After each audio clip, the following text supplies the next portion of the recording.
Hello everyone, welcome to the series of RBI now. इस video में हम cover करने वाले हैं मई 2025 आरबीआई करंट अफेयर्स, जहां पे हम कंप्लीट कवरेज करेंगे। और ये वीडियो ना ही रेगुलेटरी एग्जाम बल्कि सारे बैंक एग्जाम और इंश्योरेंस एग्जाम के लिए भी इंपॉर्टेंट रहेगा। अब देखिए, ये वीडियो स्टार्ट करने से पहले मैं बताना चाहता हूँ कि रिसेंटली आरबीआई ने उनका एनुअल रिपोर्ट ऑन 24-25 रिलीज किया है और उसका डिटेल वीडियो जल्द ही आ जाएगा। ये रिपोर्ट आपके एग्जाम के लिए इंपॉर्टेंट है, इसलिए हम उसका डिटेल एनालिसिस आपको देंगे। साथ ही यहाँ पे कुछ एस्पिरेंट्स हमें बोल रहे थे कि आपने हमें सारा कंटेंट दिया लेकिन मॉक टेस्ट के लिए आपके पास कुछ नहीं है। सो उनके लिए मैं बताना चाहता हूँ या कि हमने हमारा वेबसाइट और ऐप निकाल दिया है या जिसमें आप सारे मॉक टेस्ट अटेम्प्ट कर सकते हो। यहाँ इसे लाने में हमें समय इसलिए लगा क्योंकि हम क्वालिटी इंश्योर करना चाहते थे और इसलिए हमने क्वेश्चन ऐसे बिल्ड किए हैं जिससे आपको रियल एग्जाम का एक्सपीरियंस आए। साथ ही यहाँ पे सारे टेस्ट आपको अफोर्डेबल प्राइस में ही मिलेंगे और हमने ऑलरेडी आरबीआई का कोर्स निकाल दिया है, जहाँ पे स्पेसिफिकली हमने फेज 2 में ऑब्जेक्टिव के साथ साथ डिस्क्रिप्टिव के भी मॉक टेस्ट रखे हैं। आपको यहाँ पे ईएसआई और एफएम के ऑब्जेक्टिव मॉक टेस्ट मिलेंगे। साथ ही आपको ईएसआई और एफएम के स्टैटिक मिनी मॉक टेस्ट मिलेंगे, जहाँ पे हमने ईएसआई और एफएम के सारे टॉपिक को कवर किया है और उसके क्वेश्चन भी डाले हैं। उसके साथ हमने descriptive answer writing mock test भी निकाले, जहाँ पे आपको ईएसआई के मॉक टेस्ट मिलेंगे, उसके बाद फाइनेंस के भी मॉक टेस्ट मिलेंगे और आपको इंग्लिश के भी मॉक टेस्ट मिलेंगे, जहाँ पे आपको precise reading comprehension question answer और यहाँ पे एसे के भी मॉक टेस्ट मिलेंगे। साथ ही जब आप descriptive answer writing mock test attempt करोगे तो उसके बाद आपको मॉडल आंसर भी दिखेगा, जिससे आपको पता चल जाएगा कि कौन कौन से पॉइंट आपको लिखने थे। ये मॉक टेस्ट आपके आरबीआई ग्रेड बी एग्जाम के लिए अटेम्प्ट करना इंपॉर्टेंट है, या क्योंकि प्रैक्टिस से ही आपका आंसर राइटिंग स्किल में परफेक्शन आएगा। अब यहाँ पे इस वीडियो की बात करें, इस वीडियो में हमने ना ही आरबीआई बल्कि बाकी रेगुलेटर के करंट अफेयर्स को भी कवर किया है। साथ ही हमने इसका पीडीएफ भी बनाया है जिससे आपका रिवीजन फास्ट हो। और ये वीडियो आपको कहाँ मिलेगा? देखिए, हमारे अफेयर्समैन आरबीआई के यूट्यूब चैनल में आपको सब्सक्राइब के बाजू में एक जॉइन बटन दिखेगा। उस जॉइन बटन में आपको आरबीआई मंथली करंट अफेयर्स और आंसर राइटिंग का ग्रुप दिखेगा। उस ग्रुप में ज्वाइन करने के बाद आप इस वीडियो को एक्सेस कर सकते हो। सो चलिए अब हमारा वीडियो स्टार्ट करते हैं। RBI relaxed FPI norms on corporate bonds to boost foreign inflows. Previously, investments by FPIs in corporate bonds with residual maturity of 1 year or less were capped at how much percentage of their total investment in corporate bonds?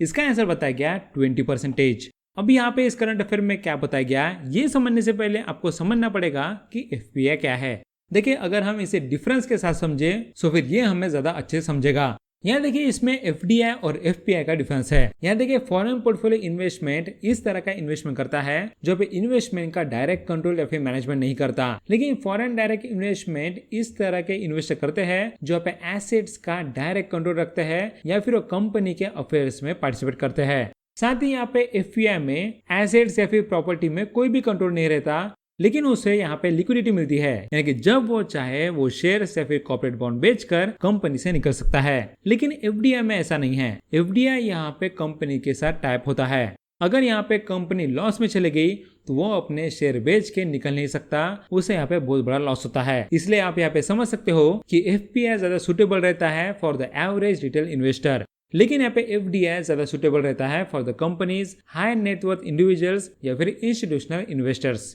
Clear हो गया? अब यहाँ पे इस current affair में हम बात कर रहे हैं about the foreign portfolio investor जो यहाँ पे शेयर या बॉन्ड बेच के निकल सकते हैं, और यहाँ पे हम स्पेसिफिकली बात कर रहे हैं on the corporate bonds. Clear है? अब यहाँ पे इस करंट अफेयर में ये बोला गया कि आरबीआई ने एक नया रिलैक्सेशन दिया है फॉर एफपीआईज जो यहाँ पे लोकल कॉर्पोरेट बॉन्ड्स में ज्यादा इन्वेस्ट कर सके, और यहाँ पे ये रिलैक्सेशन दिए है by removing short term dep investment limits और कॉन्सेंट्रेशन लिमिट्स। अब यहाँ पे सबसे पहले आपको समझना पड़ेगा कि short term dep investment limits और कॉन्सेंट्रेशन लिमिट क्या होते हैं। देखिए, शॉर्ट टर्म इन्वेस्टमेंट लिमिट का मतलब होता है कि एफपीआई कितना पैसा ऐसे डेप इंस्ट्रूमेंट में लगा सकता है जो 1 साल के अंदर मैच्योर हो जाते हैं। अब यहाँ पे इसका एग्जांपल ये ले लो कि सोचिए कि टोटल इन्वेस्टमेंट यहाँ पे कॉर्पोरेट बॉन्ड्स में एफपीआई कर रहा है ऑफ 100 करोड़। साथ ही यहाँ पे आरबीआई ने शॉर्ट टर्म इन्वेस्टमेंट लिमिट रखी है ऑफ 10%। इसका मतलब एफपीआई शॉर्ट टर्म बॉन्ड्स में जिसका यहाँ पे मैच्योरिटी 1 साल से कम होता है उस पे लगा सकती है ओनली 10 करोड़। क्लियर हो गया? आगे बोला गया कि कॉन्सेंट्रेशन लिमिट का मतलब होता है कि एक ही कंपनी के बॉन्ड्स में एफपीआई कितना इन्वेस्ट कर सकता है ताकि रिस्क ज्यादा ना हो। सो यहाँ पे इसका एग्जांपल ले लो कि यहाँ पे डेप इंस्ट्रूमेंट्स में कोई कंपनी इन्वेस्ट कर रही है ऑफ 10 करोड़, लेकिन आरबीआई ने बोला है कि किसी एक कंपनी में आप 10% से ज्यादा इन्वेस्ट नहीं कर सकते। तो यहाँ पे इसका मतलब है कि कॉन्सेंट्रेशन लिमिट हो गई 1 करोड़, यानी कि एफपीआई एक कंपनी में कॉर्पोरेट बॉन्ड्स में 1 करोड़ से ज्यादा इन्वेस्ट नहीं कर सकता। तो क्लियर हो गया आपको शॉर्ट टर्म इन्वेस्टमेंट लिमिट और कॉन्सेंट्रेशन लिमिट। अब हम देखते हैं कि इस करंट अफेयर में क्या चेंजेस किए गए। यहाँ देखिए पहले क्या होता था कि एफपीआई को सिर्फ 30% तक ही इन्वेस्ट करने की परमिशन थी ऐसे कॉर्पोरेट बॉन्ड्स में जिनकी मैच्योरिटी 1 साल या फिर उससे कम होती थी।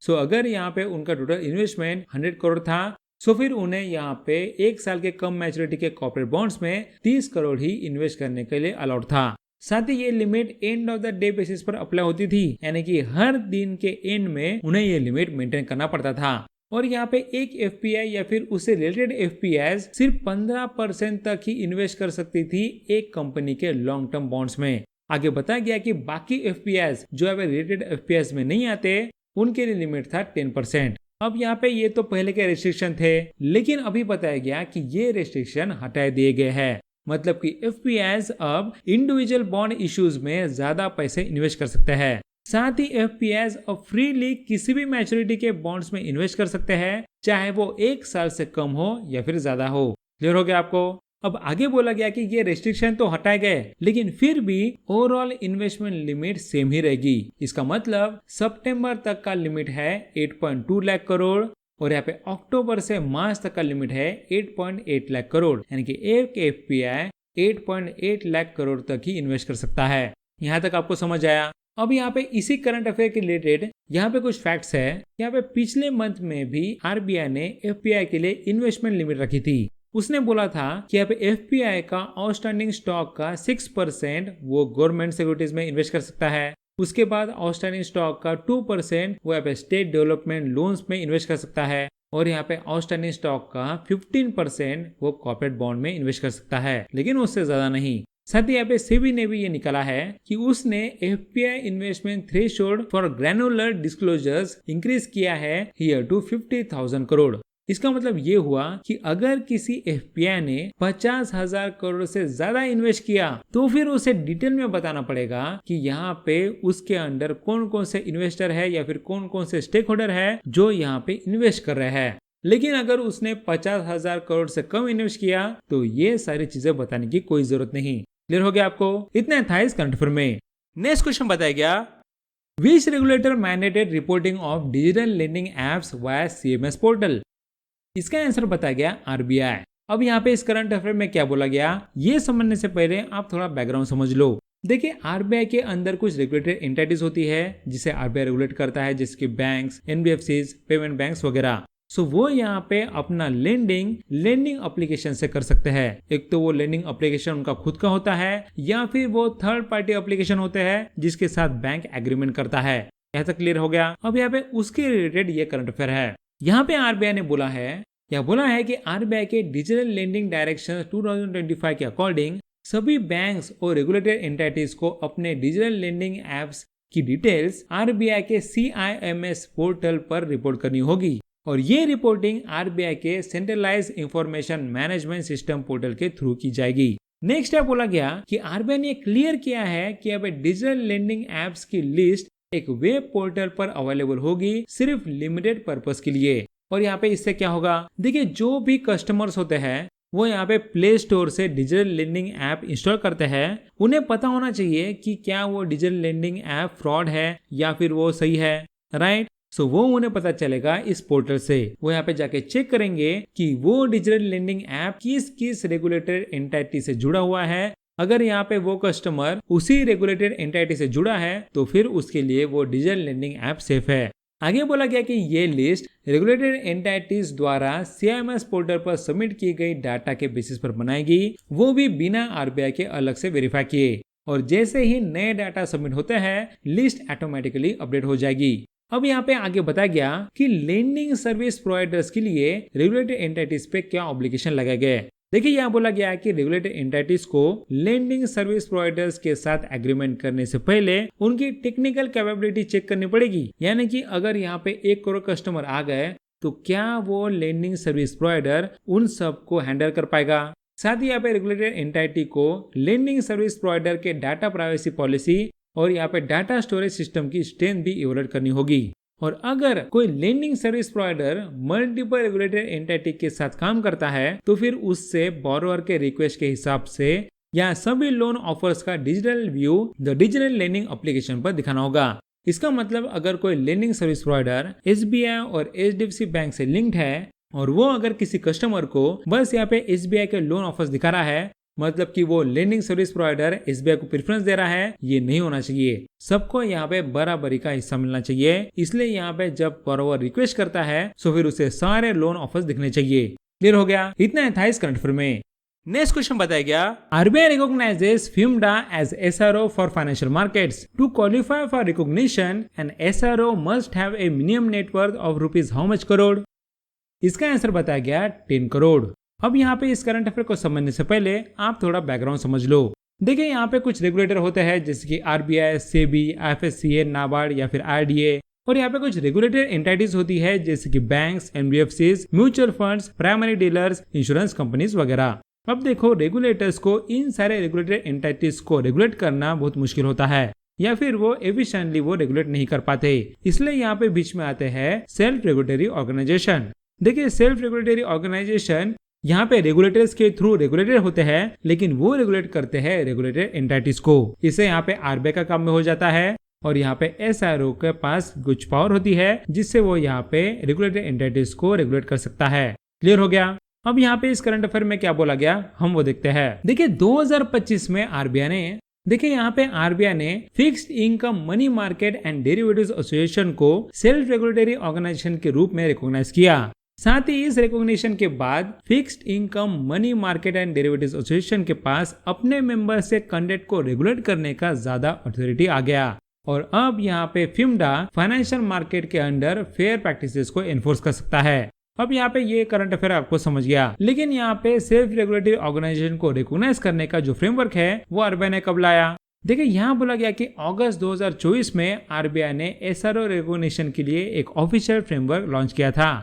और यहाँ पे इस फ्रेमवर्क के हिसाब से SRO बनने के लिए कंपनी नॉन प्रॉफिट होनी चाहिए। अब यहाँ पे कंपनी नॉन प्रॉफिट तो होनी चाहिए, लेकिन यहाँ पे एडमिनिस्ट्रेशन संभालने के लिए उसके पास कुछ पैसा तो होना चाहिए। सो यहाँ आगे बोला गया कि कंपनी का नेटवर्थ कम से कम 10 करोड़ का होना चाहिए। साथ ही यहाँ पे शेयर होल्डिंग डाइवर्सिफाइड होनी चाहिए, मतलब कि कोई सिंगल एंटिटी 10% से ज्यादा कैपिटल होल्ड नहीं कर सकता। इसका मतलब क्या है? देखिए यहाँ पे सोचिए कि म्यूचुअल फंड के लिए एक SRO है, it is association of mutual funds in India, it is AMFI, और यहाँ पे उसमें कई म्यूचुअल फंड्स अपना शेयर होल्डिंग रखते हैं। सो सोचिए कि SBI म्यूचुअल फंड ने 10% का शेयर होल्डिंग रखा, तो यहाँ पे ये अलाउड है क्योंकि यहाँ पे सिंगल एंटिटी का शेयर होल्डिंग 10% तक रह सकता है। लेकिन अगर ICICI प्रूडेंशियल ने अपना शेयर होल्डिंग 11% कर लिया तो फिर वो अलाउड नहीं है। क्लियर हो गया? आगे हम यहाँ पे FIMDA के बारे में कुछ इन्फॉर्मेशन देखते हैं। देखिए यहाँ पे fixed income money market and derivatives association एक एसोसिएशन है जो यहाँ पे commercial bank, financial institutions, primary dealers और इंश्योरेंस कंपनीज का ग्रुप है और ये कंपनी 1998 में इनकॉर्पोरेट हुई थी। आगे बोला गया कि FIMDA फिक्स्ड इनकम मनी और डेरिवेटिव्स मार्केट के लिए एक वॉलंटरी मार्केट बॉडी की तरह काम करता है और इसके मेंबर्स मार्केट के मेजर इंस्टीट्यूशनल सेगमेंट को रिप्रेजेंट करते हैं। क्लियर हो गया? ये था FIMDA की इंफॉर्मेशन। आगे यहाँ पे सेल्फ रेगुलेटरी ऑर्गेनाइजेशन के बारे में बात करें तो यहाँ पे रिसेंटली फिनटेक सेक्टर के लिए एक नया SRO निकाला गया, that is India fintech foundation, और इसके CEO है साई सुधा चंद्रशेखरन। क्लियर हो गया? इतने था इस करंट अफेयर में।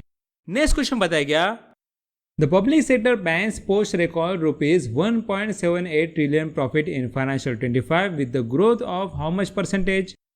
इसका आंसर बताया गया विद द ग्रोथ ऑफ 26%। अब यहाँ पे इस करंट अफेयर में क्या बोला गया? देखिए फाइनेंशियल ईयर 24-25 में पब्लिक सेक्टर बैंक्स का total profit rupees 1.78 lakh crore तक पहुंच गया। साथ ही ये फाइनेंशियल ईयर 24 के रुपीज 1.41 लाख करोड़ से 26% ज्यादा है। अब यहाँ पे इस रिपोर्ट में क्या क्या हाइलाइट्स दिए उसे डिटेल में देखते हैं। देखिए यहाँ बोला गया कि SBI ने अकेले रुपीज 70,901 करोड़ प्रॉफिट कमाया, जो टोटल PSB प्रॉफिट का 40% से भी ज्यादा था। साथ ही यहाँ पे पंजाब नेशनल बैंक ने 102% ग्रोथ दिखाई और वे पंजाब एंड सिंध बैंक ने 71% ग्रोथ रिपोर्ट किया। अब यहाँ पे बाकी के पब्लिक सेक्टर बैंक्स ने भी अच्छा परफॉर्म किया, जहाँ पे उनकी एनुअल प्रॉफिट ग्रोथ 40% से भी ज्यादा था। उसमें यहाँ पे बैंक्स आते हैं Central Bank of India, then UCO Bank और यहाँ पे बैंक ऑफ इंडिया। उसी के साथ यहाँ पे कुछ पब्लिक सेक्टर बैंक्स के 40% से ज्यादा प्रॉफिट ग्रोथ नहीं है, फिर भी उन्होंने अच्छा परफॉर्म किया, जैसे कि bank of Maharashtra with 36.1% growth और यहाँ पे इंडियन बैंक विद 35.4% ग्रोथ। अब यहाँ पे सोचिए कि कुछ साल पहले बैंक्स एनपीए में रहते थे, उनका यहाँ पे फाइनेंशियल कंडीशन बहुत बुरा था, फिर यहाँ पे ट्रांजेक्शन कैसे आया, यानी कि वो लॉस मेकिंग से प्रॉफिट मेकिंग कैसे हुए। सो देखिए उसके बारे में इस रिपोर्ट में ये बोला है कि फाइनेंशियल ईयर 18 में पीएसबीज ने ₹85,390 करोड़ का लॉस रिपोर्ट किया था, लेकिन अब फाइनेंशियल 25 में रिकॉर्ड प्रॉफिट में आ गए हैं। अब यहाँ पे ये क्यों हुआ है? ये हुआ है with the strategy of government of 4R। सो यहाँ पे 4R मतलब क्या? यहाँ पे देखिए इसमें सबसे पहला है एनपीए को क्लियरली आइडेंटिफाई करना, that is recognising NPAs. So यहाँ पे आर है रिकॉग्नाइजिंग। उसके बाद है बैड लोन्स का रेजोल्यूशन और रिकवरी करना, so here are is resolution और रिकवरी। उसके बाद यहाँ पे पब्लिक सेक्टर बैंक्स में नए कैपिटल से रिकैपिटलाइजेशन करना, सो यहाँ पे नेक्स्ट आर है रिकैपिटलाइजेशन। और आगे बोला गया कि सिस्टम में रिफॉर्म्स लाना फॉर बेटर गवर्नेंस और क्रेडिट डिसिप्लिन, सो यहाँ पे आर इज रिफॉर्म्स। सो इस 4 आर की मदद से यहाँ पे पब्लिक सेक्टर बैंक्स को लॉस मेकिंग से प्रॉफिट मेकिंग बना गया। हम यहाँ पे रिकैपिटलाइजेशन की बात करें, सो फिर यह फाइनेंशियल 17 से फाइनेंशियल 21 तक गवर्नमेंट ने ₹3,10,997 करोड़ पब्लिक सेक्टर बैंक्स में इन्वेस्ट किया, और यहाँ पे इस फंडिंग ने पब्लिक सेक्टर बैंक्स को डिफॉल्ट से बचाया और उन्हें स्ट्रॉन्ग फाइनेंशियल सपोर्ट दिया। फिर हो गया आगे यहाँ पे रिसेंटली पब्लिक सेक्टर बैंक के बारे में पिछले मंथ में ये बताया गया था कि यहाँ पे पब्लिक सेक्टर बैंक्स ने डिविडेंड के तौर पे गवर्नमेंट को 27,830 करोड़ दिया है, और यहाँ पे ये पिछले साल से 33% इंक्रीज है। और इसमें यह भी बताया गया कि एसबीआई इसमें लार्जेस्ट कंट्रीब्यूटर है, जिसने पब्लिक सेक्टर बैंक्स का टोटल नेट प्रॉफिट का 40% अर्न किया था। साथ ही इसमें और एक बैंक का नाम आया कि यहाँ पे पंजाब नेशनल बैंक ने पिछले साल से इस साल हाईएस्ट नेट प्रॉफिट ग्रोथ दिखाया, दैट इज 228%। उसके साथ यहाँ पे पिछले मंथ में ये भी बोला गया कि पब्लिक सेक्टर बैंक्स ने अनक्लेम्ड डिपॉजिट ट्रांसफर किए हैं here to the depositor education and awareness fund, और उसमें उन्होंने 2019-20 से 2024-25 तक 45,000 करोड़ ट्रांसफर किया है। क्लियर हो गया? इतना था इस करंट अफेयर में।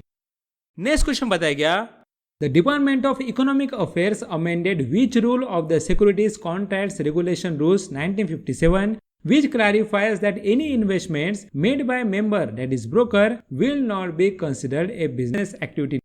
इसका आंसर बताया गया रूल 8। अब यहाँ पे इस करंट अफेयर में क्या बोला गया, यहाँ देखिए डिपार्टमेंट ऑफ इकोनॉमिक अफेयर्स ये मिनिस्ट्री ऑफ फाइनेंस के अंडर काम करता है। अब उसने क्या किया, उसने यहाँ पे सिक्योरिटीज कॉन्ट्रैक्ट्स रेगुलेशन रूल्स 1957 के अंडर एक रूल 8 था जिसे उसने अमेंड किया। अब यहाँ पे आगे क्या बोला गया वो समझ लेते हैं। देखिए यहाँ बोला गया है कि रूल 8 में एक नया प्रोविजन ऐड किया गया। इसमें यहाँ पे क्लियरली बताया गया कि अगर ब्रोकर अपने पैसे से इन्वेस्टमेंट करता है तो फिर उसे बिजनेस एक्टिविटी नहीं माना जाएगा और वो अलाउड किया जाएगा। लेकिन यहाँ पे इससे कुछ कंडीशन है। यहाँ बोला गया है कि ये एग्जेप्शन तभी वैलिड है जब तक यहाँ पे क्लाइंट के फंड्स या फिर सिक्योरिटीज इन्वॉल्व ना हो। ऑब्वियस बात है, अगर यहाँ पे क्लाइंट के फंड्स या फिर सिक्योरिटीज इन्वॉल्व है तो फिर वो खुद के पैसे नहीं रहेंगे। साथ ही यहाँ बोला गया कि अगर यहाँ पे ब्रोकर की इन्वेस्टमेंट से फाइनेंशियल लायबिलिटी बनती है तो भी ये एग्जेप्शन लागू नहीं होगा। ये भी बड़ी सिंपल सी बात है। यहाँ पे फाइनेंशियल लायबिलिटी मतलब होता है loan.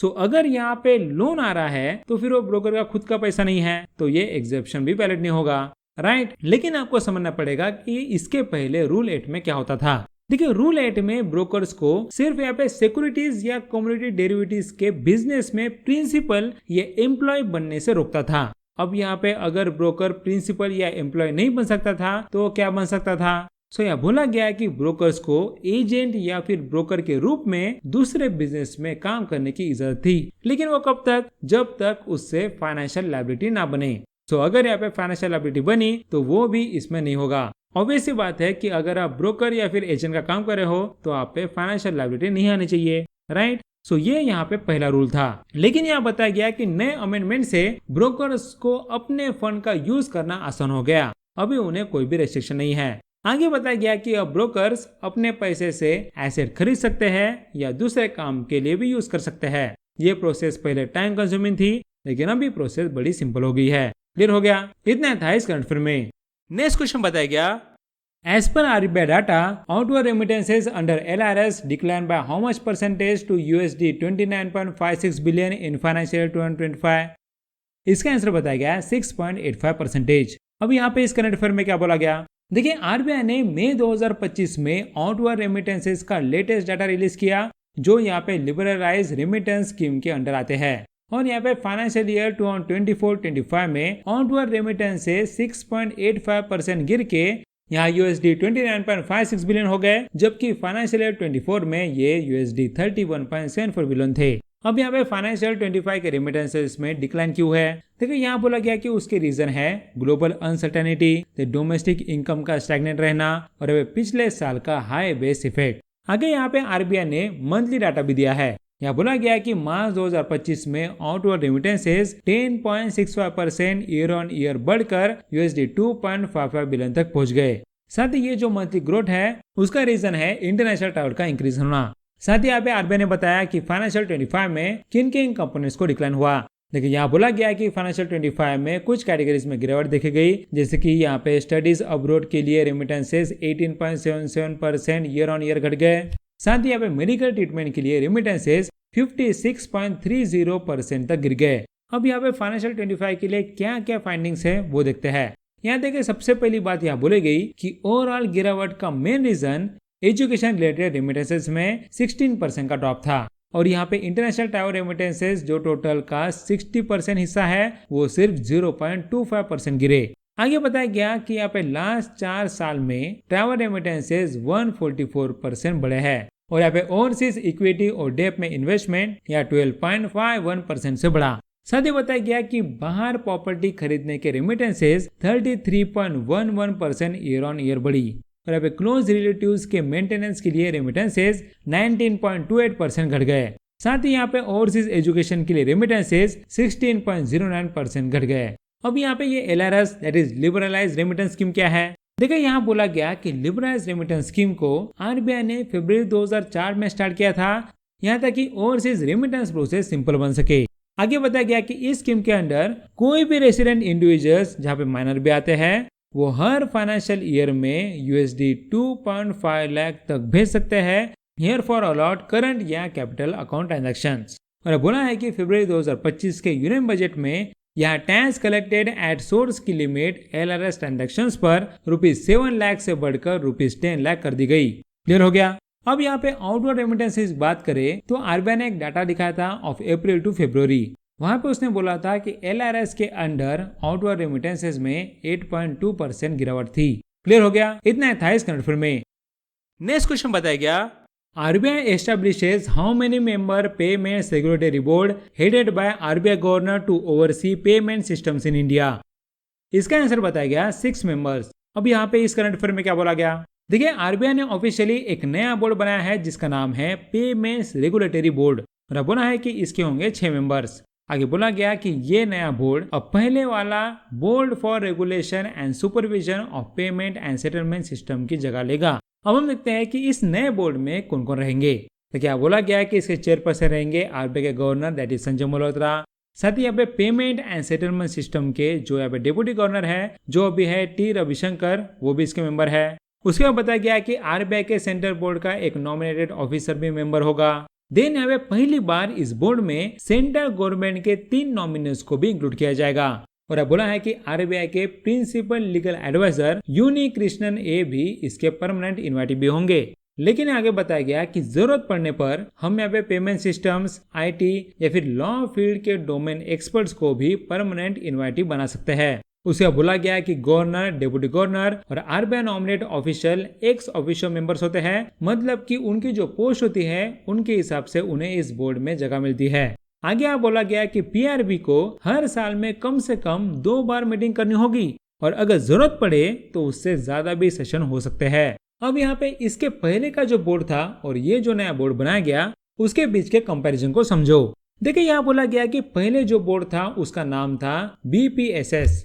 here that is Board for Regulation and Supervision of Payment and Settlement Systems, और वहां पे थे 5 मेंबर्स। और बोला गया कि उसमें थे एक डिप्टी डायरेक्टर और आरबीआई के सेंट्रल बोर्ड के 3 डायरेक्टर्स होते थे। सत्या उसमें मेन पॉइंट है कि उस बोर्ड में सेंट्रल गवर्नमेंट के कोई भी नॉमिनेज नहीं होते थे। अब यहाँ पे इस नए बोर्ड में आरबीआई के अलावा गवर्नमेंट के नॉमिनी आए हैं, सो उसमें वोटिंग मैकेनिज्म लाई गई।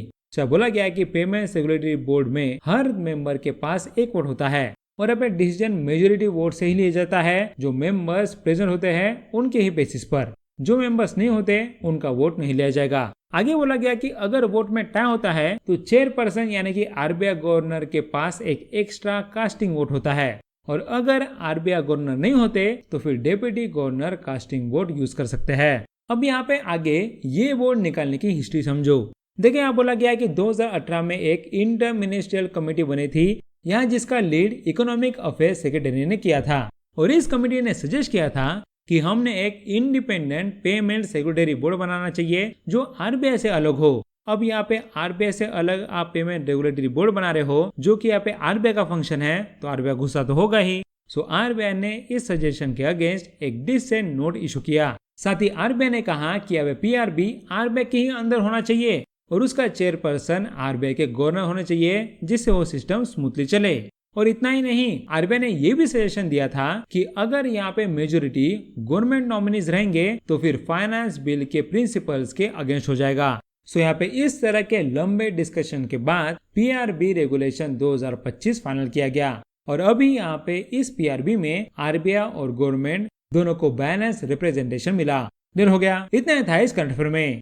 नेक्स्ट क्वेश्चन बताया गया, as per RBI data NRI deposits inflows increase by how much USD billion in financial year 2025। इसका आंसर बताया गया 16.2 बिलियन। अब यहाँ पे इस करंट अफेयर में क्या बोला गया, देखिए रिजर्व बैंक ऑफ इंडिया ने अपना लेटेस्ट मंथली बुलेटिन मई 2025 में रिलीज किया था, और वहां पे बताया गया कि एनआरआई डिपॉजिट्स इंडियन बैंक्स में फाइनेंशियल ईयर 2024-25 में 11 साल के हाईएस्ट लेवल पर पहुंच गए। आगे बताया गया कि इसमें टोटल इनफ्लोज 16.16 बिलियन थे, और यहाँ पे इसमें ईयर ऑन ईयर इंक्रीज 9.9% था, या जबकि फाइनेंशियल 24 में ये यूएसडी 14.7 बिलियन था। आगे बताया गया कि मार्च 2025 तक total outstanding NRI deposits 164.7 billion थे, और यहाँ पे पिछले मार्च में ये था 151.9 बिलियन। अब यहाँ पे आगे का डाटा समझने से पहले मैं आपको थोड़े कंसेप्ट समझाना चाहता हूँ। यहाँ देखिए, इसमें आप समझिए कि एनआरआई डिपॉजिट स्कीम क्या होती है। सबसे पहले एनआरआई क्या है, देखिए नॉन रेसिडेंट इंडियन एक इंडियन सिटीजन होता है जो इंडिया के बाहर एम्प्लॉयमेंट, बिजनेस या वोकेशन के लिए रहता है। साथ ही यहाँ पे एनआरआईज इंडियन बैंक में पैसे डिपॉजिट कर सकते हैं, क्योंकि इंडिया में उन्हें उनके कंट्री के कंपैरिजन में ज्यादा इंटरेस्ट रेट मिलता है, और यहाँ पे एनआरआई डिपॉजिट स्कीम्स आरबीआई के रूल्स के अंडर होती है। अब यहाँ पे आगे बताया गया कि इस स्कीम के अंदर 3 मेन टाइप्स होते हैं। वो कौन से? ये होते हैं foreign currency non resident deposits,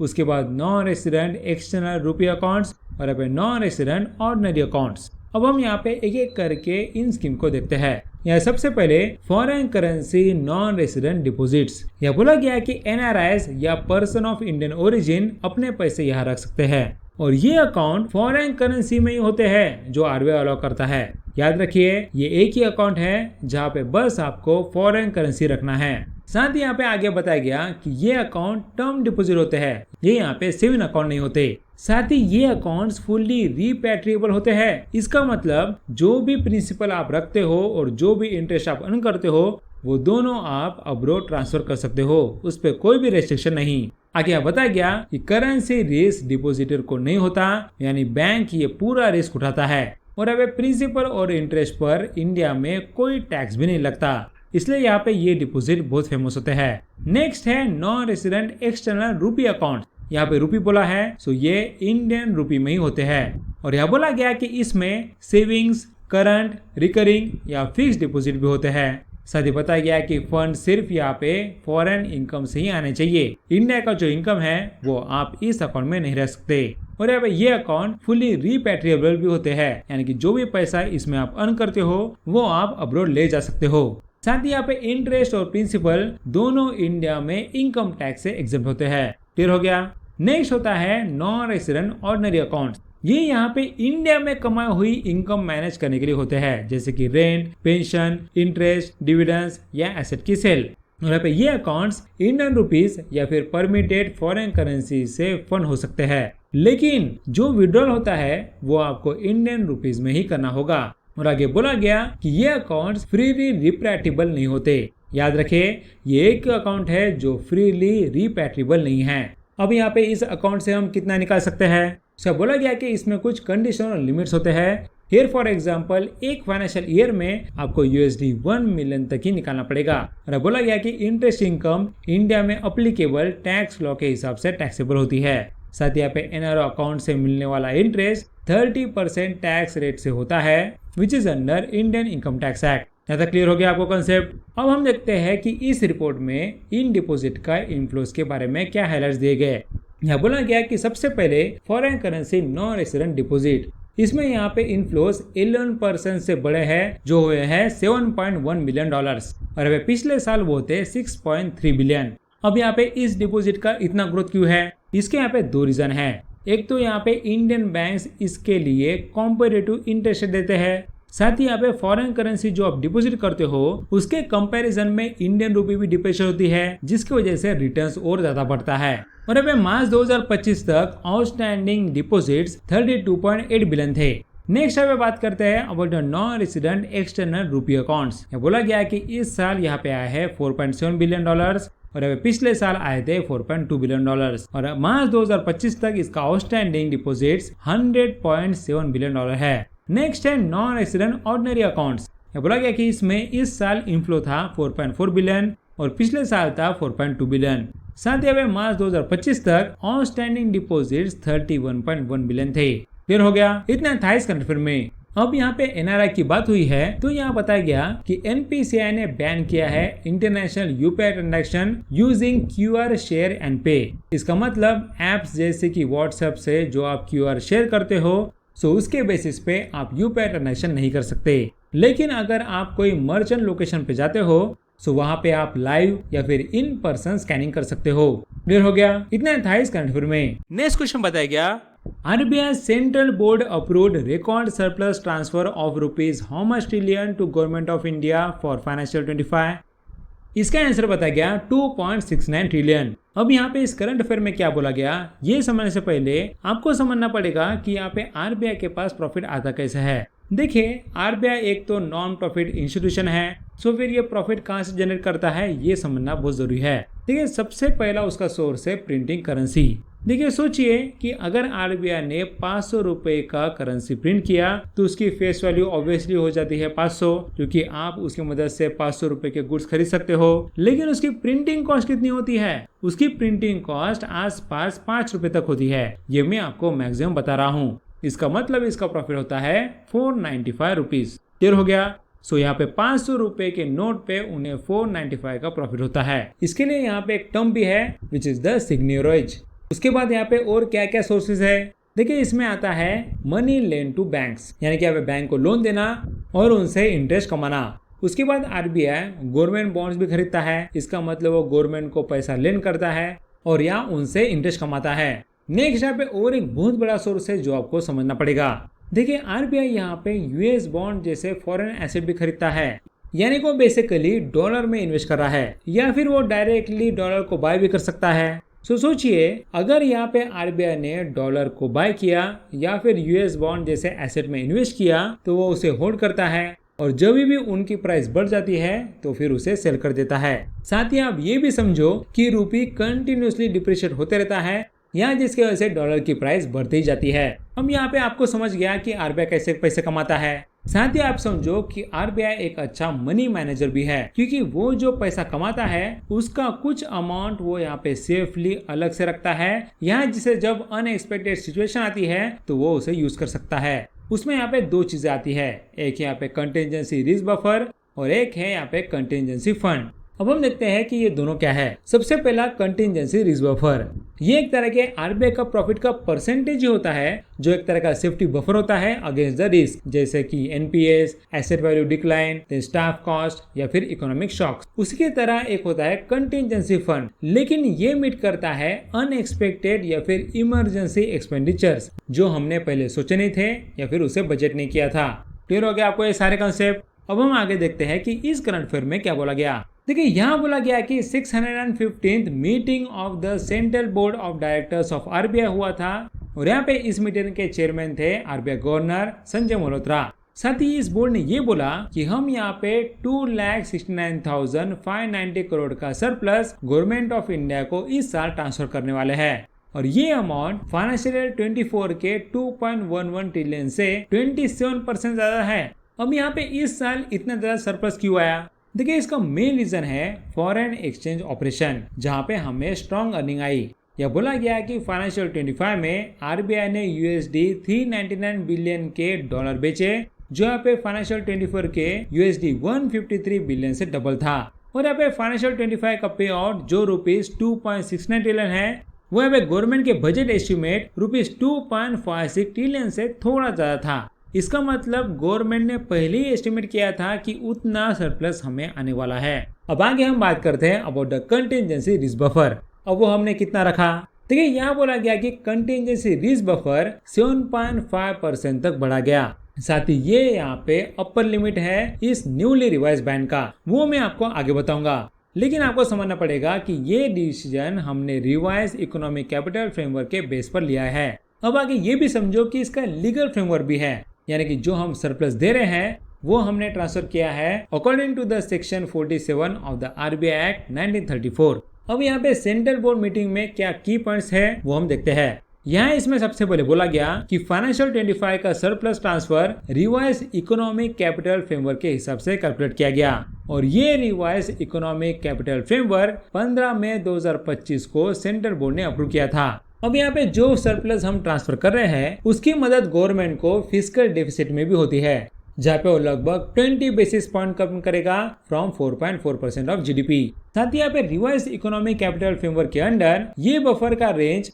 अब यहाँ पे 4.5% से 7.5% तक एक्सपेंड किया गया। इसके पहले वो था 5.5% से 6.5%। इसका मतलब ये जो हमने नया बैंड रखा है दैट इज 4.5% टू 7.5%, इसका जो अपर लिमिट है दैट इज 7.5% वो हमने अभी रखा, यानी कि जो भी प्रॉफिट हम कमा रहे हैं उसका 7.5% हम इस बफर में रखेंगे। साथ ही यहाँ पे सरप्लस डिस्ट्रीब्यूशन पॉलिसी के कुछ ऑब्जर्वेशन है वो भी आप समझो। देखिए, सेंट्रल बोर्ड ने ये बोला कि जो हमारे पास अवेलेबल रियलाइज इक्विटी होती है, यानी कि जो भी हम पैसा बाजू में रखते हैं वो अगर 7.5% से ज्यादा हो जाए तो फिर हम यहाँ पे कुछ अमाउंट कंटिजेंसी फंड से वापस इनकम में ला सकते हैं। लेकिन यहाँ पे ये भी बोला गया कि उस अवेलेबल रियलाइज इक्विटी का 4.5% से अगर कम हो तो फिर जो भी सरप्लस हमने गवर्नमेंट को दिया है उसमें का कुछ अमाउंट हम खुद के पास रखेंगे, या जब तक वो 4.5% अचीव नहीं होता। साथ ही बताया गया कि फाइनेंशियल 24 में अवेलेबल रियलाइज इक्विटी ₹4.58 ट्रिलियन था, जो बैलेंस शीट का 6.5% था। अब नेक्स्ट आपको इकोनॉमिक कैपिटल फ्रेमवर्क के बारे में पता होना चाहिए जिसके बेसिस पे ये सब हो रहा है। देखिए, यहाँ बोला गया कि इकोनॉमिक कैपिटल फ्रेमवर्क डिसाइड करता है कि हर साल कितना सरप्लस ट्रांसफर होगा और ये फ्रेमवर्क 2019 में अडॉप्ट किया गया था, वो भी यहाँ पे डॉक्टर बीमल जलन कमेटी के रिकमेंडेशन पर। आगे बोला गया कि ये फ्रेमवर्क को हर 5 साल में रिव्यू किया जाता है। साथ ही यहाँ पे 2018-19 से 2021-22 तक मैक्रो इकोनॉमिक इश्यूज और कोविड-19 के चलते इस बफर को 5.5% रखा गया और अब बोला गया कि फाइनेंशियल 23 में ये बफर या 6% किया गया, उसके बाद फाइनेंशियल 24 में 6.5% और फाइनेंशियल 25 में 7.5% कर दिया गया। क्लियर हो गया? इतना था इस कन्फर्म में। क्वेश्चन बताया गया, The Reserve Bank of India has instructed all banks and white label ATM operators to ensure that ATMs dispense which denomination banknotes on a regular basis. इसका आंसर बताया गया both A and D, that is ₹100 and ₹200 notes. अब यहाँ पे इस current affair में क्या बोला गया? देखिए, रिजर्व बैंक ऑफ इंडिया ने नोट सॉर्टिंग मशीन्स के लिए लेटेस्ट BIS स्टैंडर्ड्स पर शिफ्ट करने की डेडलाइन 6 महीने बढ़ा दी। साथ ही अब नए BIS compliant note sorting machines banks को 1 नवंबर 2025 तक लगाने होंगे। यहाँ पहले ये डेडलाइन 1 मई 2025 थी और ये एक्सटेंशन बैंक्स को नए BIS गाइडलाइन के हिसाब से नोट सॉर्टिंग मशीन्स इंस्टॉल करने के लिए एक्स्ट्रा टाइम देता है। उसके बाद बताया गया कि RBI ने बैंक्स और व्हाइट लेबल ATM ऑपरेटर्स को बोला है कि ATM से रेगुलर बेसिस पर ₹100 और ₹200 के नोट्स डिस्पेंस होने चाहिए। नेक्स्ट बोला गया कि ब्यूरो ऑफ इंडियन स्टैंडर्ड्स ने RBI और दूसरे स्टेक होल्डर के साथ मिलकर नोट सॉर्टिंग मशीन्स के लिए एक न्यू स्टैंडर्ड रिलीज किया, यहाँ जिसका नाम है IS 186632024। साथ ही ये स्टैंडर्ड 19 मार्च 2024 को गैजेट ऑफ इंडिया में नोटिफाई किया गया था और पहले बोला गया था कि 1 मई 2025 के बाद सिर्फ BIS certified note sorting machine ही बैंक्स में यूज होंगे। आगे बताया गया कि अब ये डेडलाइन बढ़ाकर 1 नवंबर 2025 कर दी गई और नोट सॉर्टिंग मशीन्स को बैंक नोट्स की ऑथेंटिसिटी और फिटनेस चेक करनी होती है। साथ ही बताया गया कि मशीन को soil, limp, dog ear, tear, hole, stain और फोल्ड जैसे डिफेक्ट्स डिटेक्ट करने चाहिए और ये सब डिटेक्शन RBI के स्टैंडर्ड के हिसाब से होने चाहिए। उसके बाद बोला गया कि RBI ने एक टारगेट सेट किया है कि 30 सितंबर 2025 तक 75% ATM से कम एक कैश सेट से ₹100 या ₹200 का नोट निकलना चाहिए और यहाँ पे 31 मार्च 2026 तक ये टारगेट 90% ATMs के लिए होगा। नेक्स्ट बताया गया कि मार्च 2025 में RBI ने ATM ट्रांजैक्शन फीस ₹2 बढ़ा दी और यहाँ पे 1 मई 2025 से ATM से हर फाइनेंशियल ट्रांजैक्शन पर ₹23 चार्ज होगा। आगे बोला गया कि इंटरचेंज फी भी बढ़ाकर ₹19 फॉर फाइनेंशियल ट्रांजैक्शन और ₹7 फॉर नॉन फाइनेंशियल ट्रांजैक्शन कर दी गई और यहाँ पे ये fees ATM network operator decide करेगा। उसके बाद बताया गया कि व्हाइट लेबल ATMs ये ऐसे ATMs होते हैं जो किसी नॉन बैंक एंटिटी द्वारा सेटअप, ओन और ऑपरेट किए जाते हैं। साथ ही RBI ने इन ऑपरेटर्स को the payment and settlement system act 2007 के अंडर ऑथराइज किया और अब व्हाइट लेवल ATMs ऑपरेटर्स को भी बैंक्स की तरह ही सभी ATM गाइडलाइंस फॉलो करनी होती है। क्लियर हो गया? इतना था इस कंट्रोल में। नेक्स्ट क्वेश्चन बताया गया, which regulator recently launch urban consumer confidence survey. इसका आंसर बताया गया रिजर्व बैंक ऑफ इंडिया। अब यहाँ पे इस करंट अफेयर में क्या बोला गया, देखिए रिजर्व बैंक ऑफ इंडिया ने 3 इंपॉर्टेंट सर्विस लॉन्च किए और इनका पर्पस है मॉनेटरी पॉलिसी डिसीजंस को बेटर बनाना बाय कलेक्टिंग पब्लिक ओपिनियन। साथ ही ये सर्विस अर्बन और रूरल एरियाज में इन्फ्लेशन एक्सपेक्टेशंस और कंज्यूमर कॉन्फिडेंस को मेजर करते हैं। उसके बाद बोला गया कि inflation expectations survey of house holds में लोगों से पूछा जाता है कि उन्हें प्राइस बढ़ने के बारे में क्या लगता है और ये सर्वे लोगों के डेली कंजप्शन पैटर्न पर बेस्ड होता है। नेक्स्ट बोला गया कि ये सर्वे 19 सिटीज में कंडक्ट होता है। उसके बाद बताया गया कि अर्बन कंज्यूमर कॉन्फिडेंस सर्वे में अर्बन हाउस होल्ड से इकोनॉमी, जॉब, प्राइसेस और इनकम स्पेंडिंग पर उनका व्यू लिया जाता है। नेक्स्ट बताया गया कि ये भी 19 सिटीज में कंडक्ट होते हैं। उसके बाद बताया गया कि अब रूरल कंज्यूमर कॉन्फिडेंस सर्वे इकोनॉमिक सिचुएशन के बारे में रूरल और सेमी अर्बन लोगों का अभी और 1 साल बाद का परसेप्शन कलेक्ट करता है और इसमें जॉब, प्राइजेस और इनकम स्पेंडिंग के टॉपिक्स इंक्लूड होते हैं। नेक्स्ट बोला गया कि ये सर्वे 31 स्टेट्स और यूनियन टेरिटरीज में होता है। क्लियर हो गया? इतना था इस कंट्रोल अफेयर में। नेक्स्ट क्वेश्चन बताया गया, As per RBI report, India's total exports grow by how much percentage in financial year 25? इसका आंसर बताया गया 6.01%। अब यहाँ पे इस करंट अफेयर में क्या बोला गया, रिजर्व बैंक ऑफ इंडिया ने मार्च 2025 का latest data on services trade report release किया और ये रिपोर्ट फाइनेंशियल ईयर 2024-25 के लिए इंडिया के गुड्स और सर्विसेज एक्सपोर्ट्स के अपडेटेड नंबर्स दिखाता है। नेक्स्ट बताया गया कि अब फाइनेंशियल 25 में इंडिया का टोटल गुड्स और सर्विसेज एक्सपोर्ट रिकॉर्ड लेवल पर पहुंच गया है, दैट इज $824.9 बिलियन और ये एक्सपोर्ट्स फाइनेंशियल ईयर 24 के $778.1 बिलियन से 6.01% ज्यादा है। उसके बाद बताया गया कि सर्विसेज एक्सपोर्ट भी रिकॉर्ड हाई पर गया, that is $387.5 billion in financial 25 और ये सर्विसेज एक्सपोर्ट्स फाइनेंशियल 24 के $341.1 बिलियन से 13.6% का ग्रोथ दिखाता है। नेक्स्ट बोला गया कि मर्चेंडाइज एक्सपोर्ट्स जो पेट्रोलियम प्रोडक्ट्स को एक्सपोर्ट करता है वो भी रिकॉर्ड हाई रहा, it is $374.1 billion in financial 25। साथ ही फाइनेंशियल 24 में ये फिगर $352.9 बिलियन था जो अब फाइनेंशियल 25 में 6% का इंक्रीज हुआ और ये इंडिया के highest ever annual non petroleum merchandise export का रिकॉर्ड है। क्लियर हो गया? इतना था इस कंट्रोल में। अब हम यहाँ नेक्स्ट क्वेश्चन देखेंगे, Reserve Bank of India initiate to use Pravaah portal from 1 May to all stakeholders. What does first day in Pravaah represent? इसका आंसर बताया गया एप्लीकेशन। अब यहाँ पे इस करंट अफेयर में क्या बोला गया, देखिए रिजर्व बैंक ऑफ इंडिया ने ये डिसीजन लिया है कि सभी बैंक्स, फाइनेंशियल इंस्टीट्यूशंस और रेगुलेटेड एंटिटीज को प्रवाह पोर्टल अपने एप्लीकेशंस के लिए 1 मई 2025 से यूज करना होगा। और इसका मेन गोल है रेगुलेटरी अप्रूवल प्रोसेस को स्ट्रीमलाइन करना, देन उसे डिजिटाइज करना और ट्रांसपेरेंसी बढ़ाना। अब क्या आपको प्रवाह पोर्टल के बारे में पता है? देखिए, प्रवाह पोर्टल का फुल फॉर्म है platform for regulatory application validation and authorisation. साथ ही इस पोर्टल को 28 मई 2024 को लॉन्च किया गया और ये एक secure web based digital portal है जो आरबीआई द्वारा डेवलप किया गया। और इसका ऑब्जेक्टिव है एक सिंगल विंडो प्लेटफॉर्म प्रोवाइड करना जहां से लोग आरबीआई से रिलेटेड परमिशंस, लाइसेंसेस और अप्रूवल्स के लिए अप्लाई कर सके। उसके बाद बताया गया कि आरबीआई की नई डायरेक्टिव के मुताबिक ये मैंडेट 1 मई 2025 से इम्प्लीमेंट होगा। साथ ही सभी रेगुलेटेड एंटिटीज को अब से एप्लीकेशंस प्रवाह पोर्टल के थ्रू ही सबमिट करनी होगी। और ये डायरेक्टिव लाइसेंस एप्लीकेशंस, देन यहाँ पे रेगुलेटरी ऑथराइजेशंस और दूसरे अप्रूवल्स के लिए है। नेक्स्ट बोला गया कि इसमें शेड्यूल कमर्शियल बैंक्स, जिसमें small finance banks, local area banks और रीजनल रूरल बैंक्स भी आते हैं। उसके बाद urban cooperative banks, then state और central cooperative banks, then all India financial institutions. उसके बाद यहाँ पे non banking financial companies, then primary dealers, then payment system operators और क्रेडिट इंफॉर्मेशन कंपनीज भी शामिल है।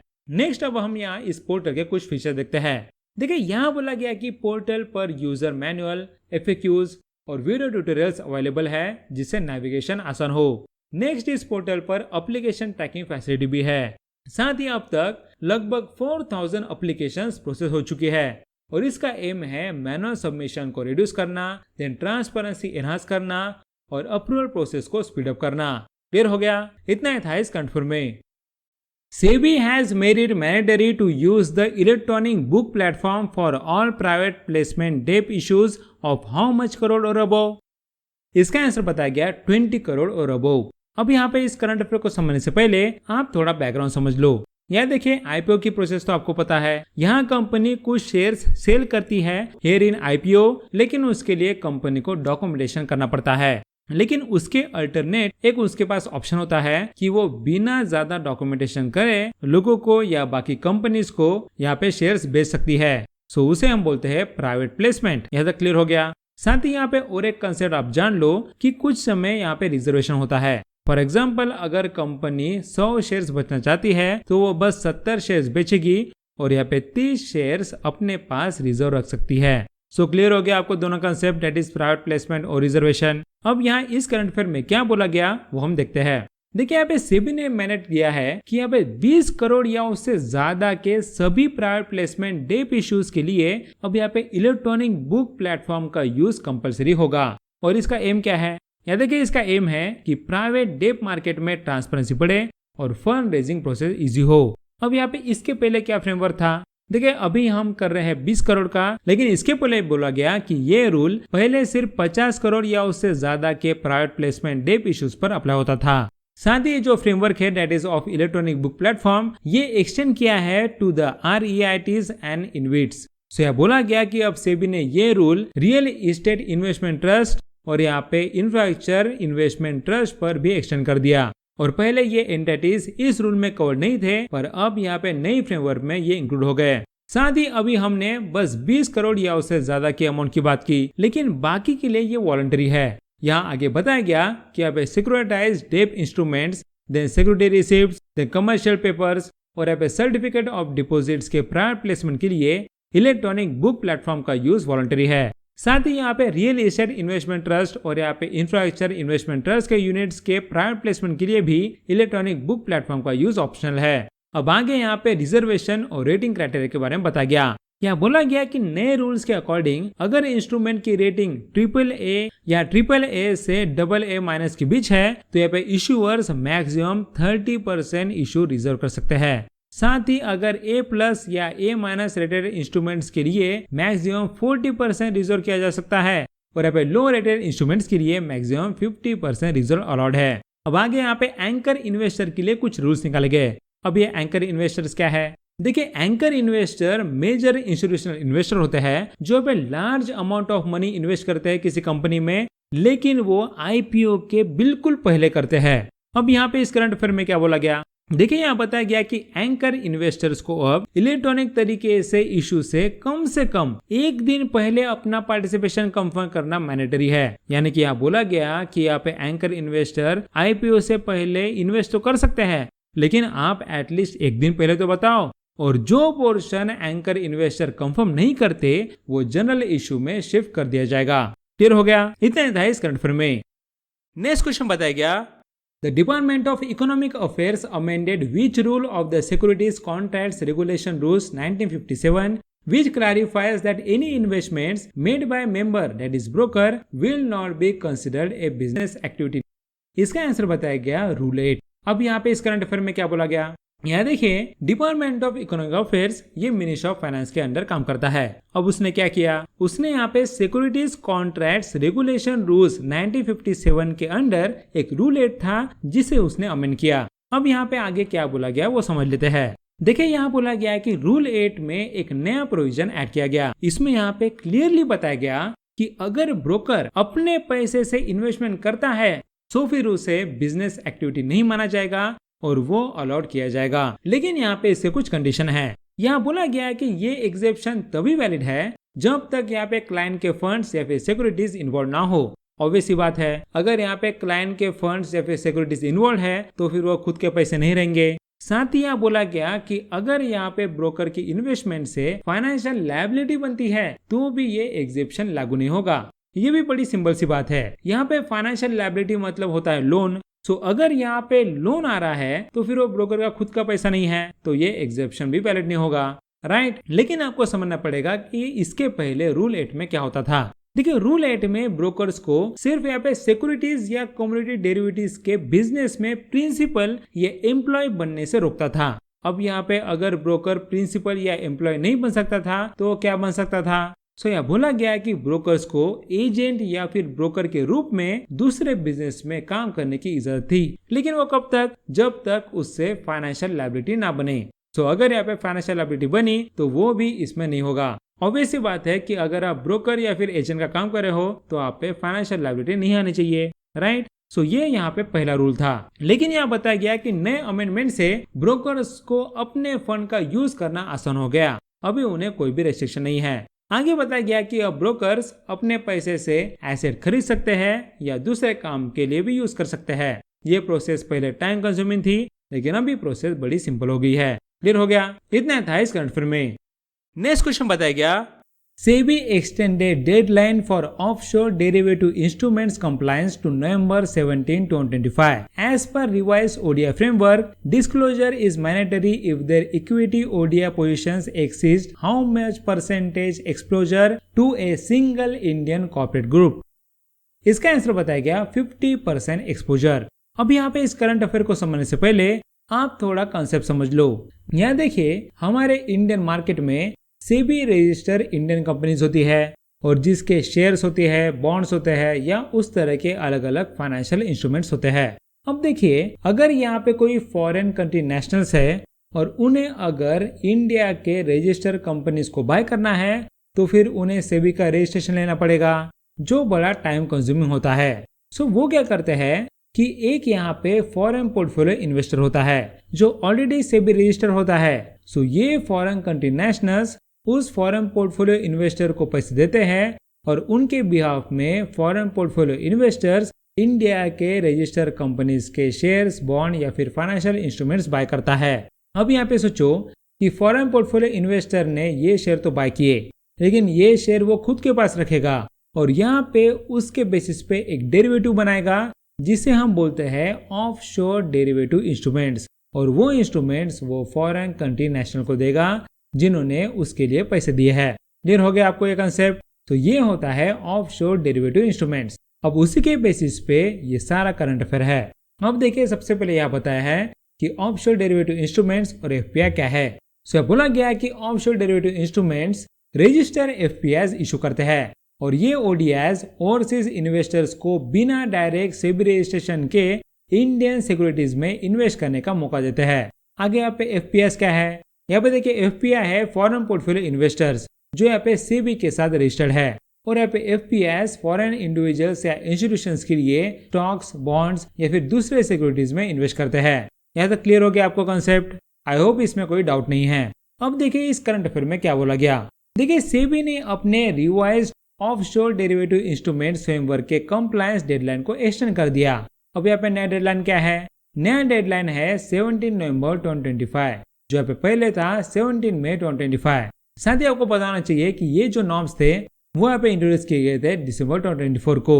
अब यहाँ पे रिवाइज ओडीआई फ्रेमवर्क में क्या बोला गया, देखिए इसमें डिस्क्लोजर करने की रिक्वायरमेंट बताई गई। यहाँ बोला गया कि इसमें कुछ इंपॉर्टेंट पॉइंट्स है, यहाँ जैसे कि ODI subscribers here that is offshore derivative instrument subscribers को अपनी ओनरशिप डिटेल्स डिस्क्लोज करनी होगी, वो भी यहाँ पे नेचुरल पर्सन लेवल तक। आगे यहाँ बताया गया कि अगर उनके इक्विटी ओडीआई पोजीशंस किसी एक इंडियन कॉर्पोरेट ग्रुप में 50% ज्यादा है तो डिस्क्लोजर मैंडेटरी है। साथ ही अगर overall equity ODI exposure Indian market में ₹25,000 करोड़ से ज्यादा है तो भी डिस्क्लोजर करना पड़ेगा। ऐसा क्लियर है। अब यहाँ पे ये रिक्वायरमेंट किस पे अप्लाई है, देखिए ये डिस्क्लोजर रिक्वायरमेंट मल्टीपल एफपीआई के होल्डिंग्स, कॉमन ओनरशिप या फिर कंट्रोल वाले एंटिटीज या फिर रजिस्टर्ड एफपीआई के लिए लागू होंगे। लेकिन यहाँ बताया है कि एफपीआई डेरिवेटिव्स खरीद नहीं सकते। इसका मतलब एफपीआई को डेरिवेटिव्स को अंडरलाइनिंग एसेट बना के ODI that is offshore derivative instrument issue करने की इजाजत नहीं है। जिसे मैंने आपको पहले एग्जांपल में बताया था, यहाँ की वहां पे शेयर्स या फिर बॉन्ड्स एफपीआई खरीद के यहाँ पे उसके बेसिस पे ओडीआई निकाल सकता है, लेकिन यहाँ पे डेरिवेटिव इसमें यूज नहीं होगा। इसका मतलब वो शेयर की जगह डेरिवेटिव को यूज करके उसका ओडीआई नहीं बना सकते।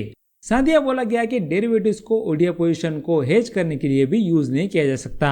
आगे बताया गया कि यहाँ पे ओडीआई सिर्फ नॉन डेरिवेटिव सिक्योरिटीज के रेफरेंस होने चाहिए और यहाँ पे ओडीआई को 1-to-1 बेसिस पे उन सिक्योरिटीज से फुल्ली हेज करना होगा। आगे यहाँ पे ओडीआई के कुछ रजिस्ट्रेशन नॉर्म भी निकाले गए। यहाँ बताया गया कि रजिस्ट्रेशन नॉर्म्स ये है कि जो एफपीआई ओडीआई इशू करते हैं उन्हें अलग से ओडीआई सफिक्स वाली रजिस्ट्रेशन लेनी पड़ेगी। साथ ही ये registration same permanent account number के अंडर होनी चाहिए और अगर ओडीआई गवर्नमेंट सिक्योरिटी से बैक्ड है तो नई रजिस्ट्रेशन की जरूरत नहीं है। लेकिन इसमें कुछ एग्जेम्पशन लगाए गए। यहाँ बोला गया कि कुछ एंटिटीज ग्रैनुलर डिस्क्लोजर से एग्जेम्प्टेड है, यानी कि उन्हें ये बताना नहीं पड़ेगा कि ओडीआई किसने खरीदे। सो उसमें कौन आते हैं, इसमें आते हैं government related investors, then public retail funds या फिर एक्सचेंज ट्रेडेड फंड्स जिनका इंडियन इक्विटी एक्सपोजर 50% से कम है। क्लियर हो गया, इतना था इस करंट अफेयर में। Investor education and protection fund authority hosts the preparatory meeting for निवेशक शिविर which is an initiative between this authority and which regulator। इसका आंसर बताया गया सेबी। अब यहाँ पे इस करंट अफेयर में क्या बोला गया, यहाँ देखिए 2025 में investor education and protection fund authority ministry of corporate affairs ने एक वर्चुअल प्रिपरेटरी मीटिंग होस्ट की थी और अब मीटिंग का मकसद निवेशक शिविर इनिशिएटिव के ऑपरेशनल डिटेल्स फाइनलाइज करना था। अब यहाँ पे निवेशक शिविर इनिशिएटिव क्या है, यहाँ देखिए निवेशक शिविर investor education and protection fund authority और यहाँ पे securities exchange board of India के बीच एक कोलैबोरेटिव इनिशिएटिव है और इसका एम है इन्वेस्टर सर्विसेज को एनहांस करना और अनक्लेम डिविडेंड्स और शेयर के क्लेम प्रोसेस को स्ट्रीमलाइन करना। नेक्स्ट पता गया कि इस इनिशिएटिव के थ्रू कंपनीज और रजिस्ट्रार्स एंड ट्रांसफर एजेंट्स के साथ डायरेक्ट इंटरेक्शन की सुविधा मिलेगी और यहाँ पे ग्रीवेंस रिड्रेसल सपोर्ट तुरंत दिया जाएगा। उसके में बताया गया कि निवेशक शिविर कैंप्स इन्वेस्टर के लिए एक one stop comprehensive help desk बनेंगे और यहाँ पे इन्वेस्टर्स अपनी केवाईसी और नॉमिनेशन डिटेल्स अपडेट कर सकते हैं। आगे बताया गया कि वो अपने अनक्लेम एसेट्स का स्टेटस चेक कर सकते हैं और इन्वेस्टर्स को अपनी इन्वेस्टमेंट्स रिक्लेम करने में गाइडेड असिस्टेंस मिलेगी, चाहे एसेट्स कंपनी के पास हो या investor education and protection fund authority को ट्रांसफर हो चुके हो। लास्ट में बताया गया कि investor education and protection fund authority ने कोटक महिंद्रा बैंक लिमिटेड के साथ एक एमओयू साइन किया है और एमओयू का एम इन्वेस्टर एजुकेशन और प्रोटेक्शन को एनहांस करना है थ्रू डिजिटल आउटरीच। क्लियर हो गया, इतना था इस करंट अफेयर में। नेक्स्ट क्वेश्चन बताया गया, which regulator revises cut off timing for overnight mutual funds. इसका आंसर बताया गया सेबी। अब यहाँ पे इस करंट अफेयर में क्या बोला गया, यहाँ देखिए सेबी ने म्यूचुअल फंड इन्वेस्टर्स के लिए नए रिडेम्पशन टाइमिंग रूल्स अनाउंस किए और ये चेंज मेनली ओवरनाइट और लिक्विड म्यूचुअल फंड स्कीम पर अप्लाई होगा। साथ ही सेबी का मकसद है क्लाइंट के पैसे को ब्रोकर्स और क्लियरिंग मेंबर के पास ज्यादा सेफ बनाना। नेक्स्ट बताया गया कि सेबी ने रिडेम्पशन टाइमिंग ऑनलाइन और ऑफलाइन दोनों के लिए अलग अलग डिसाइड किया उसके बाद बोला गया कि अगर ऑफलाइन मोड में 3 PM से पहले रिडेम्पशन रिक्वेस्ट दी गई तो उसको अगले बिजनेस डे के पहले दिन का नेट एसेट वैल्यू मिलेगा, और अगर 3 PM के बाद दिया गया तो उसको अगले बिजनेस डे का NAV that is net asset value मिलेगा। नेक्स्ट बोला गया कि ऑनलाइन मोड सिर्फ ओवरनाइट फंड्स के लिए अप्लाई होता है। साथ ही अगर ऑनलाइन रिक्वेस्ट 7 PM से पहले दी गई तो सेम डे NAV मिलेगा, और अगर 7 PM के बाद दिया गया तो नेक्स्ट बिजनेस डे का NAV मिलेगा। यहाँ बोला गया कि बिजनेस डे का मतलब है वो दिन जब मार्केट खुला हो, और यहाँ पे हॉलीडेज या मनी मार्केट क्लोज होने वाले दिन इंक्लूड नहीं होते। उसके बाद बताया गया कि सेबी ये डिसीजन दिसंबर 2023 के अपस्ट्रीमिंग फ्रेमवर्क के अंडर लिया। साथ ही इस फ्रेमवर्क के हिसाब से ब्रोकर्स और क्लियरिंग मेंबर्स को क्लाइंट का पूरा पैसा हर दिन क्लियरिंग कॉर्पोरेशंस को भेजना होता है, और ये स्टेप पैसे को मिसयूज होने से रोकता है और ज्यादा ट्रांसपेरेंट सिस्टम बनाता है। नेक्स्ट बताइए कि अपस्ट्रीमिंग 3 फॉर्म्स में हो सकती है, that is cash, then fix deposit पर लीन, और यहाँ पे ओवरनाइट म्यूचुअल फंड्स के प्लेज यूनिट्स। उसके बाद बताया गया कि रिडेम्पशन टाइमिंग एडजस्ट इसलिए की गई यहाँ तक कि ओवरनाइट फंड्स का यूज अपस्ट्रीमिंग में प्रॉपर तरीके से हो सके। क्लियर हो गया? इतना था इस कंफर्म में। नेक्स्ट क्वेश्चन बताया गया, SEBI has mandated a minimum investment threshold of how much for the issuance of securitized debt instruments for both RBI regulated originators and unregulated entities involved in securitization। इसका answer बताया गया 1 करोड़। अब यहाँ पे इस current affair में क्या बोला गया, देखिए सेबी ने 2025 में नए रूल्स इंट्रोड्यूस किए फॉर सिक्योरिटाइज्ड डेट इंस्ट्रूमेंट्स इशुएंस, और अब यहाँ पे सिक्योरिटाइज्ड डेट इंस्ट्रूमेंट्स इशू करने के लिए मिनिमम इन्वेस्टमेंट थ्रेशोल्ड ₹1 करोड़ रखा गया, चाहे ओरिजिनेटर RBI रेगुलेटेड हो या फिर अनरेगुलेटेड। आगे बोला गया कि ये रूल्स अमेंड किए गए हैं under issue and listing of securities debt instruments and security receipts regulations, और यहाँ पे ओरिजिनेटर के पास कम से कम 3 साल का ऑपरेटिंग एक्सपीरियंस होना चाहिए या सिक्योरिटाइज्ड डेट इंस्ट्रूमेंट्स इशू करने के लिए। अब हम देखते हैं कि सिक्योरिटाइज्ड डेट इंस्ट्रूमेंट्स रेगुलेशन में क्या चेंजेस लाए गए। देखिए यहाँ बोला गया है कि अगर ओरिजिनेटर RBI रेगुलेटेड नहीं है तब भी सिक्योरिटाइज्ड डेट इंस्ट्रूमेंट का सब्सिक्वेंट ट्रांसफर सिर्फ ₹1 करोड़ या उससे ज्यादा अमाउंट का ही हो सकता है। साथ ही public offer of securitised debt instruments कम से कम 3 दिन और मैक्सिमम 10 दिन तक ओपन रहना चाहिए, और वह पब्लिक ऑफर के एडवर्टाइजमेंट सेबी के नॉन कन्वर्टेबल सिक्योरिटीज रूल के अकॉर्डिंग होने चाहिए। साथ ही बोला गया कि अब सारे सिक्योरिटाइज्ड डेट इंस्ट्रूमेंट्स सिर्फ डीमैट फॉर्म में ही इशू और ट्रांसफर होंगे, चाहे ओरिजिनेटर रेगुलेटेड हो या नहीं, और यहाँ पे ओरिजिनेटर को सिक्योरिटाइज पूल का कम से कम 10% होल्ड करना जरूरी है। साथ ही अगर रिसीवेबल्स का मैच्योरिटी पीरियड 2 साल या उससे कम है तो फिर यहाँ पे मिनिमम होल्डिंग 5% रखी गई। आगे बताया गया कि जो लोन्स 2 साल या उससे कम टेन्योर के हैं उन्हें सिक्योरिटाइज करने से पहले कम से कम 3 मंथ्स होल्ड करना पड़ेगा। साथ ही अगर लोन का टेन्योर 2 साल से ज्यादा है तो ओरिजिनेटर को उन्हें कम से कम 6 मंथ्स तक होल्ड करना होगा बिफोर सिक्योरिटाइजेशन। और यहाँ पे सेबी ने ओरिजिनेटर्स के लिए एक optional clean up call allow किया जिसमें वो ओरिजिनल एसेट वैल्यू का 10% तक रीपर्चेस कर सकते हैं। नेक्स्ट क्या आपको सिक्योरिटाइज्ड डेट इंस्ट्रूमेंट के बारे में पता है? देखिए सिक्योरिटाइज्ड debt instruments basically financial products होते हैं जो डिफरेंट डेट जैसे कि लोन्स, मॉर्गेजेस या रिसीवेबल्स को पुल करके बनाया जाता है। नेक्स्ट इस प्रोसेस को सिक्योरिटाइजेशन कहते हैं जिसमें बैंक्स या ओरिजिनेटर्स अपने इलिक्विड एसेट्स को लिक्विड बनाकर इन्वेस्टर्स को बेच देते हैं। साथ ही यहाँ पे सिक्योरिटाइज्ड डेट इंस्ट्रूमेंट से ओरिजिनेटर्स को एक्स्ट्रा फंडिंग सोर्स मिलता है और यहाँ पे इन्वेस्टर्स को सिक्योरिटाइज्ड डेट इंस्ट्रूमेंट्स में रिटर्न मिलता है based on performance of the underlying debt pool. Next बोला गया कि सेबी ने मई 2025 में KYC रजिस्ट्रेशन एजेंसीज के लिए एक इन्वेस्टर चार्टर भी लॉन्च किया और इस चार्टर में इन्वेस्टर सर्विसेज, उनके राइट्स और यहाँ पे ग्रीवेंस रिड्रेसल का कंप्लीट डिटेल दिया गया। क्लियर हो गया? इतना ही था इस करंट अफेयर में। नेक्स्ट क्वेश्चन बताया गया, SEBI relaxes skin in the game rules for mutual fund employees. The changes replace the July 2021 framework which require how much percentage of senior executive salary to be paid in units of schemes they manage? इसका answer बताया गया 20%। अब यहाँ पे इस current affair में क्या बोला गया? देखिए सेबी ने एसेट मैनेजमेंट कंपनीज के एम्प्लॉयज के लिए इन्वेस्टमेंट रूल्स को रिलैक्स किया और ये पहले जुलाई 2021 में सीनियर एग्जीक्यूटिव्स को अपनी सैलरी का 20% एसेट मैनेजमेंट कंपनीज के स्कीम्स में इन्वेस्ट करना जरूरी था। उसके बाद बताया गया कि अब नया स्लैब बेस्ड इन्वेस्टमेंट स्कीम लागू किया गया। यह बोला गया कि स्लैब 0 में जिन एम्प्लॉयज की gross cost of companies 25 lakh से कम है, उन्हें एसेट मैनेजमेंट कंपनी स्कीम्स में इन्वेस्ट करने की कोई जरूरत नहीं। नेक्स्ट बताया गया कि स्लैब 1 में जिनकी कॉस्ट टू कंपनी 25 लाख से 50 लाख के बीच है, उन्हें अपनी ग्रॉस सीटीसी का 10% स्कीम में इन्वेस्ट करना होगा।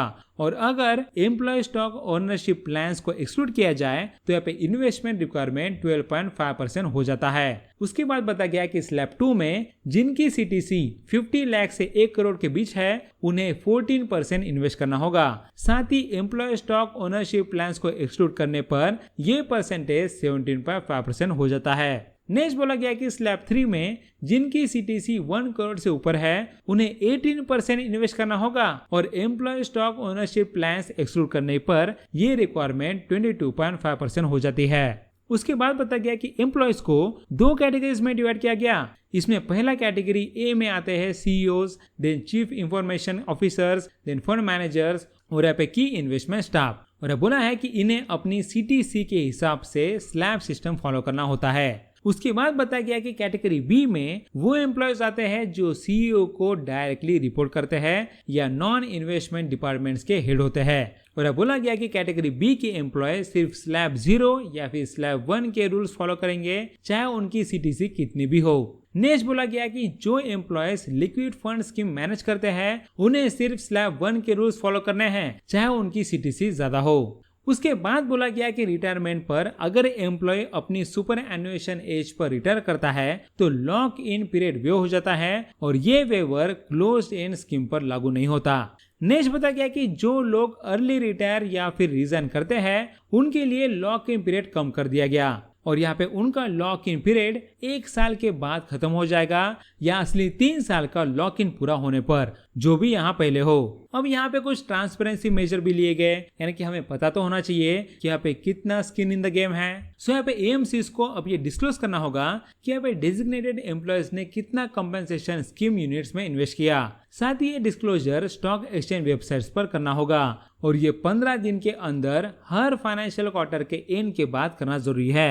अब मैं आपको ये जो नए स्लैब निकाले गए उसका समरी बता देता हूँ क्योंकि ये इंपॉर्टेंट है। देखिए स्लैब 0 में 25 लाख से कम सीटीसी वालों के लिए है और यहाँ पे उन्हें कोई मैंडेटरी इन्वेस्टमेंट करने की जरूरत नहीं। उसके बाद स्लैब 1 में 25 लाख से 50 लाख सीटीसी वालों के लिए 10% इन्वेस्टमेंट चाहिए और यहाँ पे ईसॉप एक्सक्लूड करने पर 12.5%। नेक्स्ट यहाँ पे स्लैब 2 में जिसमें 50 लाख से 1 करोड़ तक की सीटीसी वालों के लिए 14% इन्वेस्टमेंट चाहिए और यहाँ पे ईसॉप्स एक्सक्लूड करने पर 17.5%। और यहाँ पे स्लैब 3 में 1 करोड़ से ऊपर सीटीसी वालों के लिए 18% इन्वेस्टमेंट चाहिए और ईसॉप्स एक्सक्लूड करने पर 22.5%। क्लियर हो गया? इतना था इस करंट अफेयर में। सो ये था हमारा May 2025 आरबीआई करंट अफेयर्स का वीडियो। आई होप इससे आपको मई मंथ के आरबीआई के करंट अफेयर में कॉन्फिडेंस आ गया होगा। अब यहाँ पे ये वीडियो आपको कहाँ मिलेगा? याद है कि हमारे अफेयर्समैन आरबीआई के यूट्यूब चैनल में आपको यहाँ पे सब्सक्राइब के बाजू में एक जॉइन बटन दिखेगा। उस जॉइन बटन में आपको RBI monthly current affairs and ICRT group दिखेगा। उस ग्रुप में ज्वाइन करने के बाद आप इस वीडियो को एक्सेस कर सकते हो। So thanks for watching and meet you in next video.